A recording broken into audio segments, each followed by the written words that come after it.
Okay, in optical systems, let's just quickly try to um, let's go through the proof of numerical aperture, dispersion, and maximum bit rate very fast. So numerical aperture, what is numerical aperture? NA.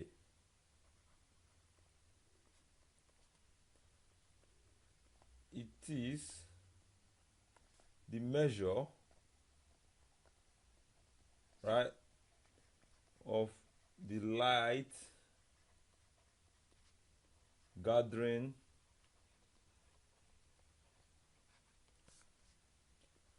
ability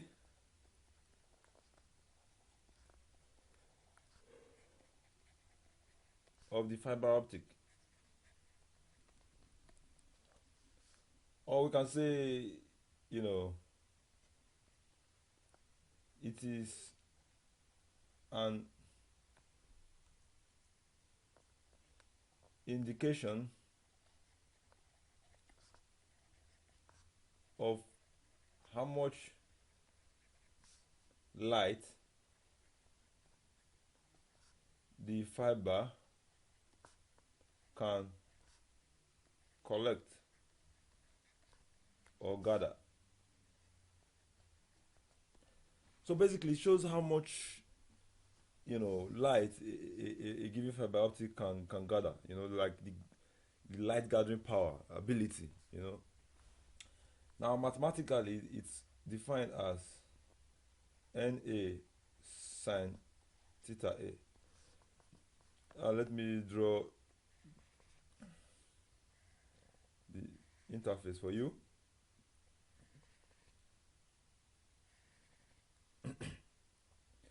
This is like normal. Let me use another color for the core.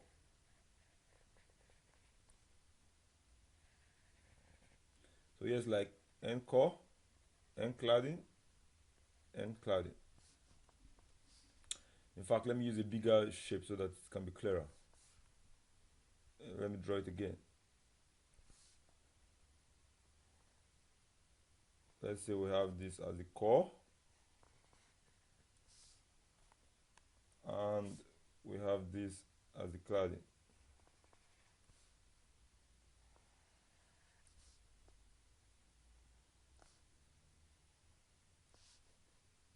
All right. So we have this as the normal to the surface, and then the light is coming like this from outside, from air. So this is N air, N cladding, and core.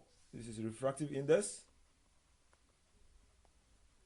refractive index of air, refractive index of cladding, and refractive index of core. This is also cladding. Right. So now this angle is called theta A. Angle of acceptance is the angle of acceptance. Right. So now this angle can also be drawn here like this, so that we can have a cone of acceptance. That means any light outside this range from here to here, outside this full angle, which is like 2 theta A, any light outside this range will be lost in the fiber. So if I want my fiber to do total internal reflection very well, I have to make the incident angle to be inside this cone. So what happens? It gets refracted like this inside. Let me use white. And then goes like this, right? And then this is a normal as well. Let me call here alpha C, theta C. Right. So what we just do now, we'll just write Snell's law for each of the interfaces. So Snell's law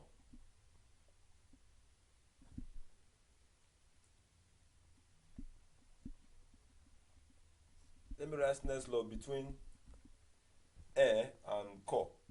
So I'm going to have NA sine theta A, you see, NA sine theta A is equal to NC sine alpha C.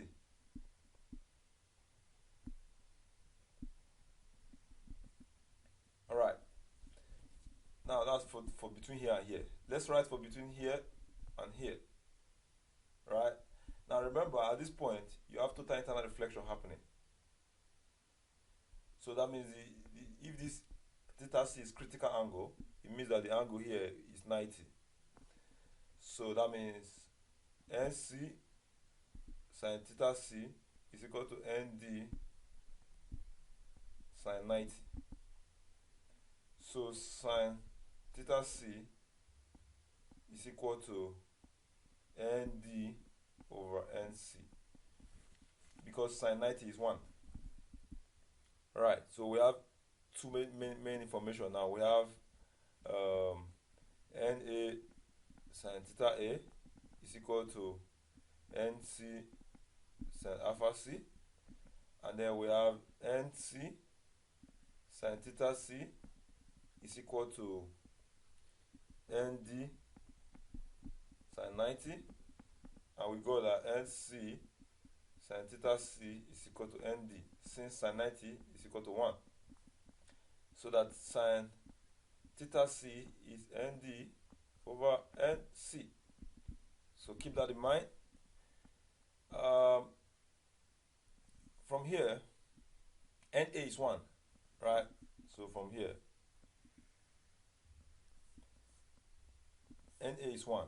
So if NA is 1, I'm going to have sine theta A is equal to NC sine alpha C. Now remember, I define numerical aperture as NA sine theta A, which also was equal to sine theta A. Right? That's numerical aperture before, right? From here.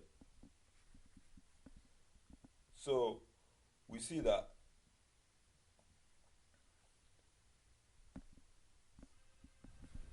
who's calling me?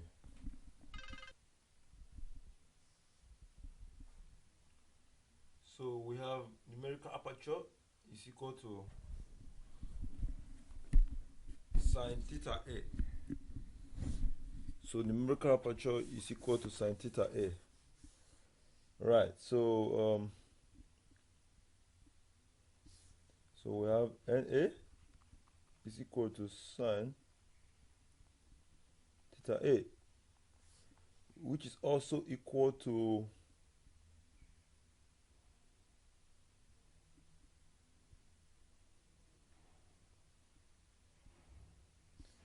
NC sine alpha C, right? So NC sine alpha C. Right. So with that, we can now continue. So what's NA now? NA is equal to what? NC. Now sine square theta plus cosine square theta is equal to 1. We all know this from basic mathematics, right? So what's sine theta here? Square root of 1 minus cos square theta. Alright, so instead of writing sine alpha C here, I can write NA is equal to NC. Instead of sine alpha, I will write square root 1 minus cos square alpha C. So NA is equal to NC root 1 minus cos square alpha C. Alright. Now remember when I was telling you about complementary angles, sine and cosine. So if here is alpha C and here is theta C, right? it means that cos alpha c is equal to sine theta c. That means the cosine of this angle is equal to the sine of this angle, because the both of them add together to give us 90 degrees, right? So take note of this, cos alpha c is sine theta c. So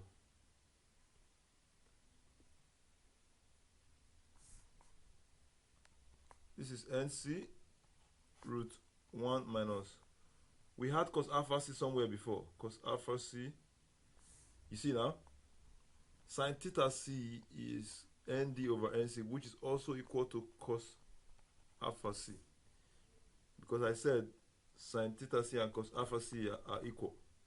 So that means cos alpha c is actually nd over nc. So I'm going to have nd over nc squared.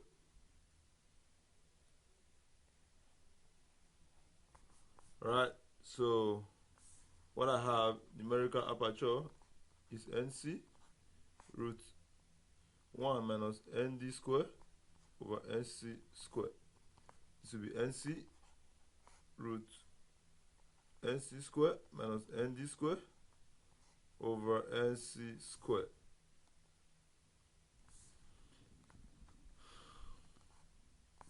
This square root will remove this nc, so I have nc over nc. And then what I have left here is nc squared minus nd squared. So I have root nc squared minus nd squared left. Now, this is also equal to, this is difference of 2 squared, nc plus nd times nc minus nd. We already did all this before. So from here,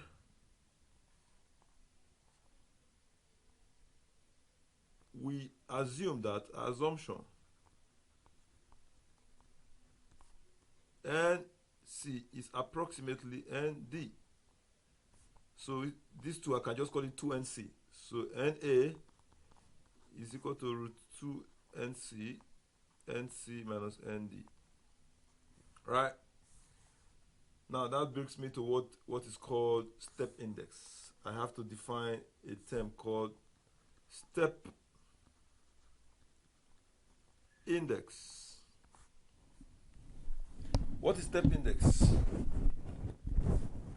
Step index is simply a measure of how much the refractive index of the core is more than the refractive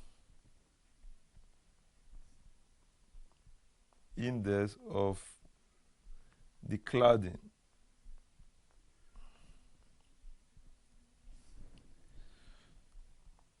So basically, it's given by this symbol delta is equal to nc minus nd over nc. So from here now, nc minus nd is equal to delta nc. Right.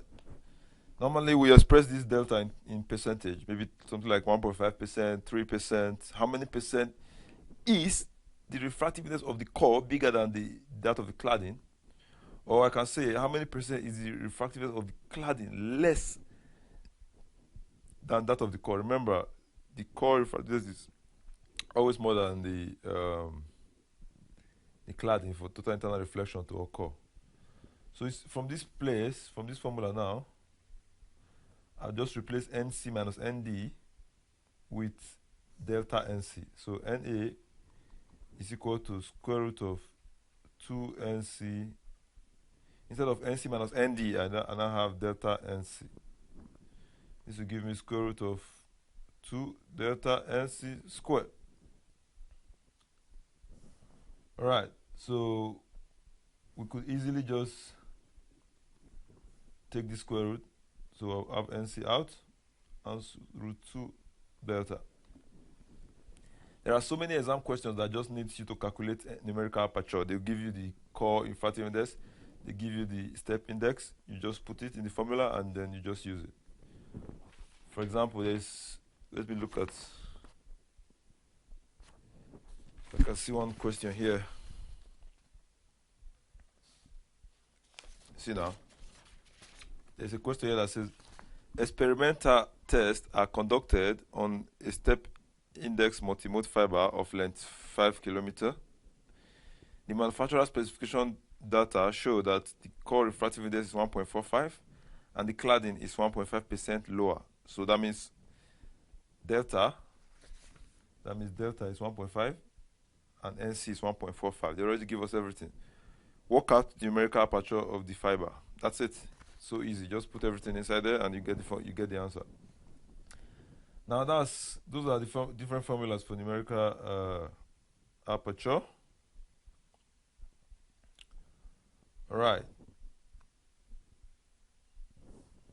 So which other formulas can we get for numerical aperture again? Yeah, that's pretty much the most important one he used to bring. Now let's go to dispersion.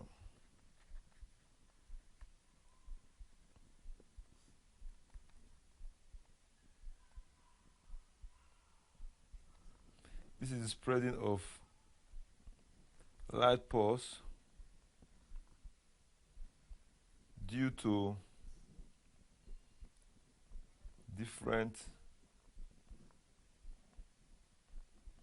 travel times of different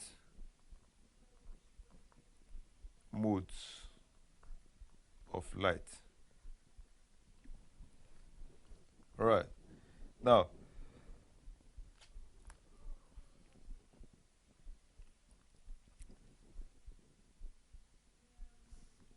in a multi-mode fiber where you have many modes of light, unlike single mode, the light, they travel at different times. Let me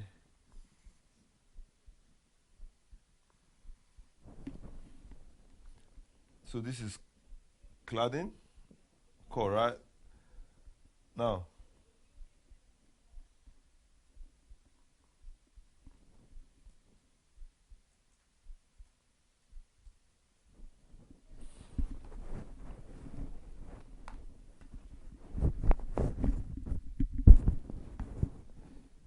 I don't know this software. Okay, so